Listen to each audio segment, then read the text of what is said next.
va danser le vélo vert. Ce sont les rois de la terre. Pas mal ça, hein? Très bien.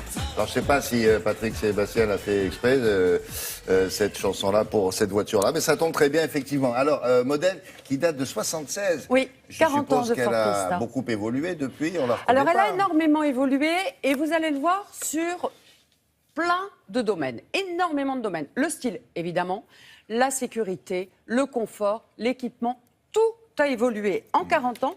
Alors nous avons essayé les différentes versions au circuit de Lommel, qui est un circuit en Belgique, et le centre européen d'essai de Ford. Et vous allez voir, non seulement les voitures ont évolué en 40 ans, mais pas seulement.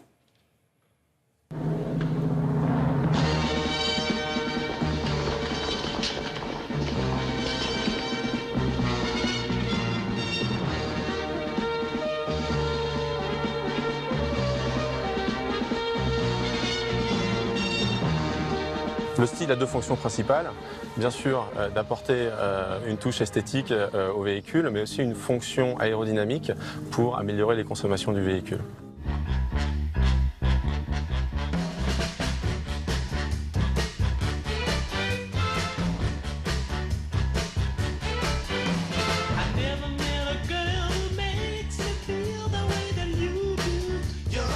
Le style aussi est contraint également par les règles de sécurité, que ce soit les pare-chocs ou même le style intérieur. On l'a bien vu entre la première génération et la dernière, les tableaux de bord sont complètement différents parce qu'il y a dans la dernière génération 7 airbags qui n'existaient pas dans la première génération. Vitre teintée, rétro réglable de l'intérieur, essuie-glace arrière, appuie-tête réglable, siège rabattable.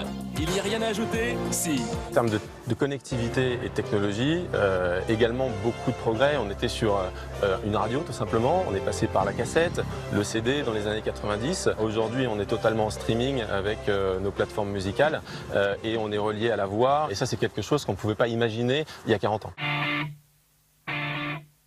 Les gros progrès que l'on a sur cette voiture, déjà ce sont l'apparition d'airbags et d'organes de sécurité actifs, mais des choses qui ne se voient pas non plus, des systèmes technologiques comme l'ABS ou l'ESP. Au fil du temps, la voiture a bien évidemment évolué, la direction assistée est arrivée. Aujourd'hui, on est sur une direction assistée qui est électrique, extrêmement simple.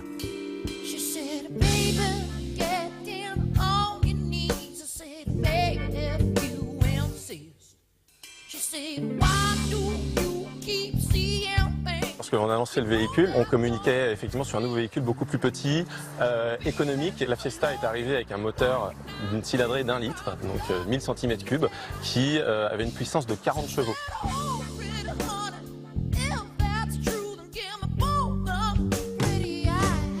Aujourd'hui, cette même cylindrée développe 140 chevaux, ce qui est un rendement extrêmement fort et pour une consommation qui est 40% inférieure à la première génération.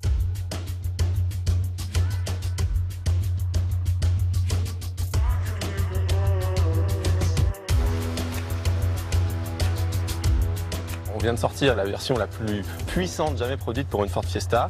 C'est la Fiesta ST200, elle développe 200 chevaux. Et effectivement, on peut dire que c'est un petit bolide qui saura ravir ceux qui aiment le circuit.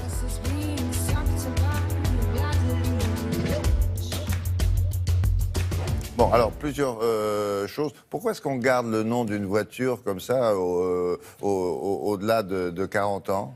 Lorsque c'est un succès commercial, autant garder le même nom. Si on change complètement le modèle, pour éviter de faire référence au modèle précédent, on change de nom. Si on change complètement la taille de la voiture, même si celle-là est un peu plus grande, évidemment, au fil des générations, on change aussi de nom. Et puis ça dépend des constructeurs. Ça a toujours été un succès. Oui. En Europe, dans le monde, et en France en particulier, peut-être un peu moins ou... Alors, bizarrement, Ford n'est pas très connu en France. Enfin, en tout cas, lorsqu'un client pense à acheter une voiture, eh bien, il va regarder un certain nombre de modèles et pas forcément Ford. Et Ford, justement, souhaite aller à la rencontre des consommateurs et dire, voilà, nous faisons de bonnes voitures, essayez-les. Parce qu'en fait, c'est vrai, on choisit le design, mais il y a aussi tout ce qu'il y a dans la voiture, le comportement routier, etc. Donc Ford se dit, eh bien, testez nos voitures, montez dedans, comme ça, vous y penserez. Là, il y a deux options à ce moment-là, quand on est le constructeur Ford. Il y a un salon de l'automobile à Paris, on se dit, j'y vais. Parce que comme ça, je vais montrer mes modèles qui ne sont pas très connus, ou l'inverse. Ça ne sert à rien que j'y aille, de toute façon, ils ne me connaissent pas. Il y a ça, il y a plusieurs choses. D'une part, sur un salon, on ne vend pas énormément de voitures. Vous les voyez, alors elles vous plaisent du point de vue esthétique, mais enfin, en tout cas, vous ne roulez pas avec. Oui. Donc, rien ne vaut des essais. Un salon, c'est très très cher.